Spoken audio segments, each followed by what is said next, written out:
بسم اللہ الرحمن الرحیم۔ السلام علیکم دوستوں، کیا حال ہے؟ آپ لوگ خیریت سے ہیں؟ میں امید کرتا ہوں۔ اچھا دوستو، آج میں آپ سب کو جو ہے بڑی زبردست ایک چیز سنانے جا رہا ہوں، اور جو میں آپ لوگوں کو سناؤں گا اس کے اوپر توجہ فرمائیے گا۔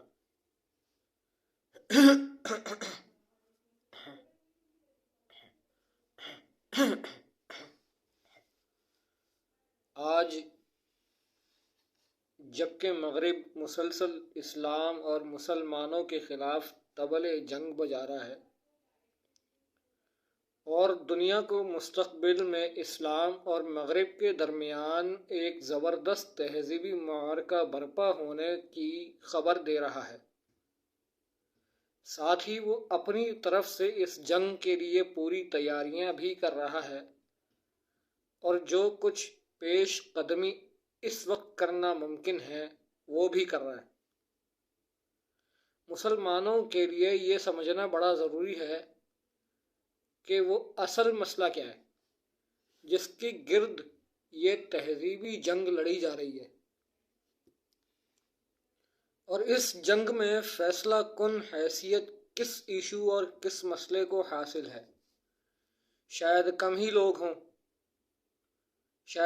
لوگ ہوں گے جنہیں اس بات کا ادراک ہو یا جو اسے آسانی سے تسلیم کر لیں، لیکن ہمیں اس بات میں کوئی شبہ نہیں کہ اصل اور فیصلہ کن ایشو اور مسئلہ رسالت محمدی صلی اللہ علیہ وسلم کی صداقت کا ایشو اور مسئلہ ہے۔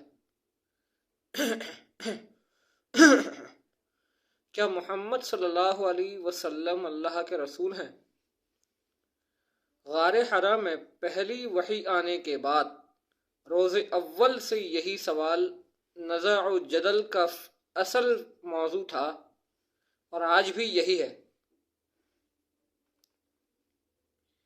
اس وقت بھی انسان اسی بات کے ماننے اور نہ ماننے پر دو کیمپوں میں تقسیم ہو گئے تھے، اور ان کے جواب نے قوموں کے مقدر اور تاریخ و تہذیب کے رخ کا فیصلہ کر دیا تھا۔ آج بھی اسی سوال پر مستقبل کا مدار ہے۔ ایک کشمکش تو ازلی ابدی ہے، ستیزہ کار رہا ہے، ازل سے تامروز چراغ مصطفیٰ صلی اللہ علیہ وسلم سے شرار بولہبی۔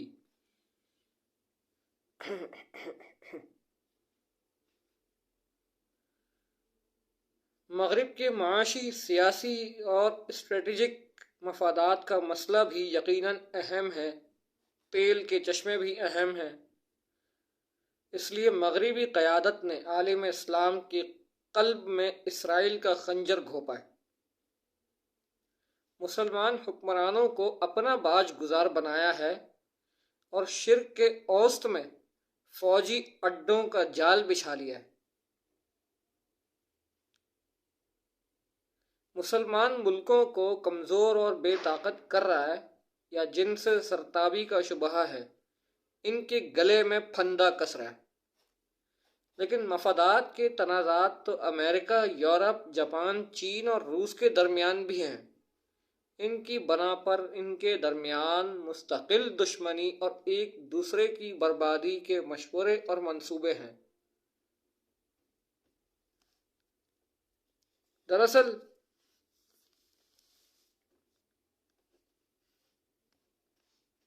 مسئلہ مفادات کا نہیں ہے، یہ ہے کہ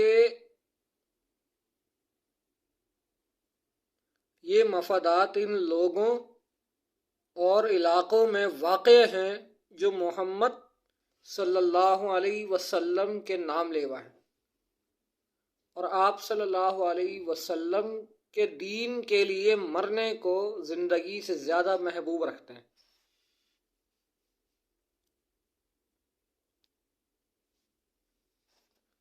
تہذیبی ایشوز کا معاملہ بھی بہت اہم ہے، اسی لیے انسانی حقوق کی دہائی ہے، عورتوں کے مقام، ان کی خود اختیاری امپاورمنٹ اور آزادی لائبریشن پر اصرار ہے، اسلامی قوانین اور حدود کے خلاف دباؤ ہے، اور جمہوریت دشمن ہونے کا الزام ہے۔ لیکن دنیا میں بڑی بڑی آبادیاں اور بھی ہیں جو مسلمانوں سے کئی گنا زیادہ ان ساری مزعومہ تہذیبی اقدار کی خلاف ورزی کی مجرم ہیں اور ان تحائف کی مستحق۔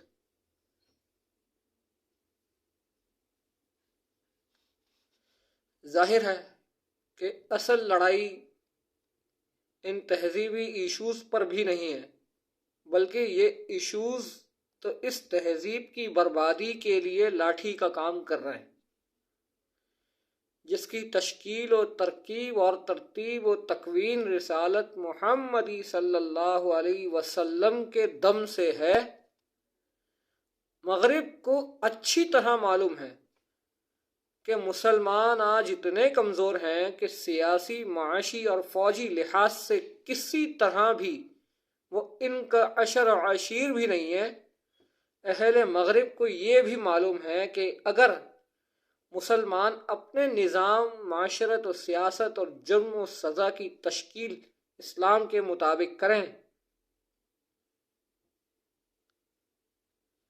حجاب اختیار کریں یا حدود نافذ کریں، تو بھی مغربی تہذیب کو کوئی گزند نہیں پہنچتا۔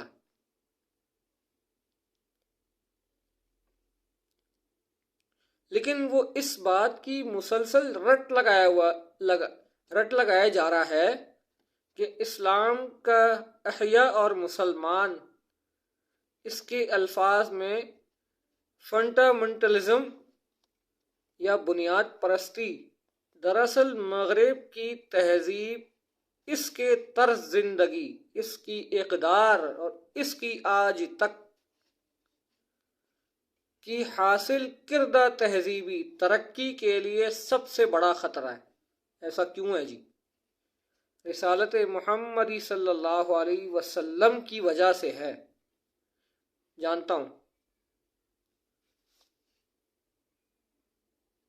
ہوں میں کہ مشرق کی اندھیری رات میں بے ید بیضا ہے، پیران حرم کی آستیں عصر حاضر کے تقاضاؤں سے ہے، لیکن یہ خوف ہو نہ جائے آشکارا شرع پیغمبر صلی اللہ علیہ وسلم، کہیں الحذر آئین پیغمبر صلی اللہ علیہ وسلم سے 100 بار الحذر، حافظ ناموس زن مرد آزما مرد آفریں۔ عام مسلمان اگر تہذیبی جنگ کی اس حقیقت سے بے خبر ہیں تو کوئی تعجب کی بات نہیں ہے۔ تعجب کی بات یہ ہے کہ وہ جو احیاء اسلام کے علم و بردار ہیں وہ بھی اس حقیقت کا پورا ادراک اور احساس نہیں رکھتے۔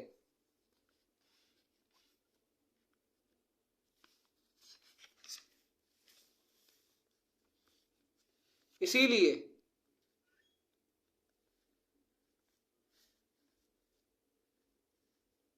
رسالت محمدی صلی اللہ علیہ وسلم کا ان کے ایجنڈے پر وہ مقام نہیں جو ہونا چاہیے۔ حالانکہ تہذیبی جنگ دل اور زندگی جیتنے کی جنگ ہے۔ دل پہلے بھی خاتم الانبیاء محمد صلی اللہ علیہ وسلم کی محبت اور مجتمع اور توانا ہوئے تھے، آج بھی اسی محبت سے ایمان، اتحاد اور قوت عمل سرشار ہوں گے۔ اس کے باوجود رسالت محمدی صلی اللہ علیہ وسلم کے لیے انسانوں کے دل اور ان کی زندگیاں مسخر کرنے کے لیے جو کچھ کرنا چاہیے، افسوس، صد افسوس کہ وہ نہیں کیا جا رہا ہے۔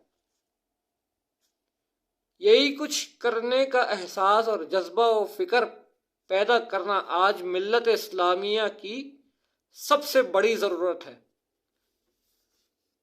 اللہ پاک ہم سب کو اس پر عمل کی توفیق نصیب فرمائے۔ وآخر دعوانا الحمدللہ رب العالمین۔